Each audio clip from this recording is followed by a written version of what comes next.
one of the most prestigious universities in our country, MIT, I don't give a fuck.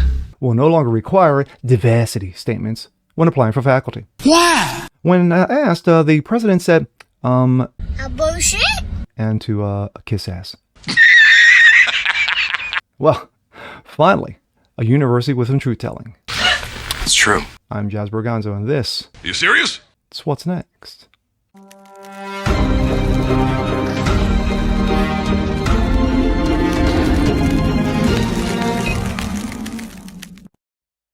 Happy Hump Day, ladies and gentlemen. I'm Jazz Berganzo. What's Next? Your daily dose. Hope you guys are feeling good today on this Wednesday. Well, there's been a lot of talk of college campuses, especially the last several weeks, especially with all the nonsense going on, the Hamas lovers against Jewish students. You know, you got pro-freedom versus pro-anarchy, and of course the nonsense in regards to the violence and the rioting going across a number of campuses across this country. Well, speaking of college, we're going to go to one of the most prestigious colleges in the country, MIT. And so what am I talking about MIT for?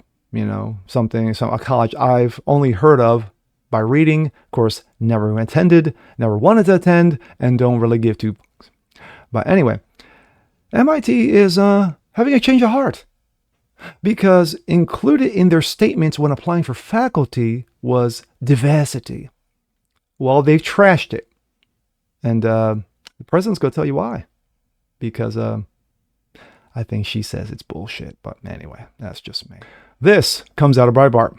MIT will no longer require faculty candidates to write diversity statements. The Massachusetts Institute of Technology announced that the faculty candidates will no longer be asked to provide diversity statements during the application process.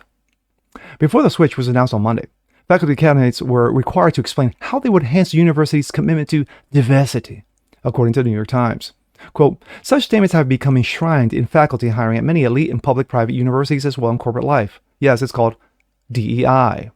Academics have defended them as necessary in judging whether a faculty member can reach out to an increasingly diverse student body. No, how much ass can you kiss? MIT President Sally Kornbluth said such statements were compelled speech and did not help the university achieve its goal of excellence. My goals are to tap into the full scope of the human talent, to bring the very best to MIT, and to make sure that once they're here, they thrive, Kornbluth said in a statement. We can build on inclusive environments in many ways, but compelled statements infringe on freedom of expression, and they just don't work. AKA, bullshit. Kornbluth's statements come as the university has faced intense scrutiny on how it handled a wave of anti-Jewish sentiments throughout the country in the wake of Israel's incursion into Gaza following the horrific terrorist attack against Israel October 7th of last year. Of course, this goes down as a classic. The presidents of MIT, Penn, and Harvard seem to think that, quote, calls for genocide against the Jews do not violate the conduct, and it depends on the context. No, this is not a Black Mirror episode. We're living in one. Let's play a little bit, shall we? Calling for the genocide of Jews does not constitute bullying and harassment? I have not heard calling for the genocide for Jews on our campus. But you've heard chants for intifada. I've heard chants, which can be anti-Semitic depending on the context, when calling for the elimination of the Jewish people. Interesting. Last year, the Supreme Court ruled racial preferences in college admissions to be unconstitutional, basically trashing affirmative action and amounts to discrimination.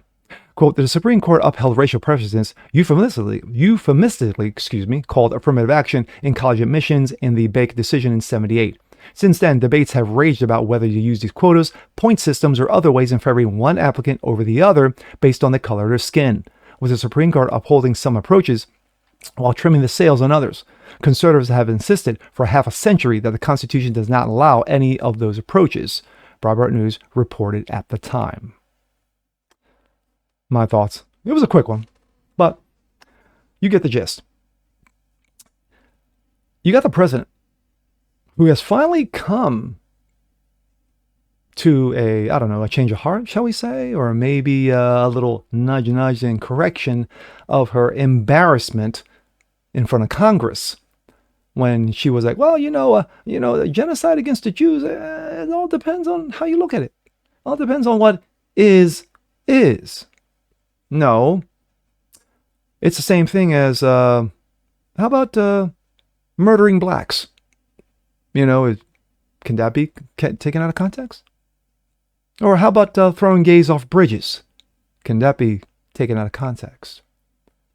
You know, no. You know, hating against white people. Can that be taken out of context? Well, it's 2024, and well, of course, it's allowable.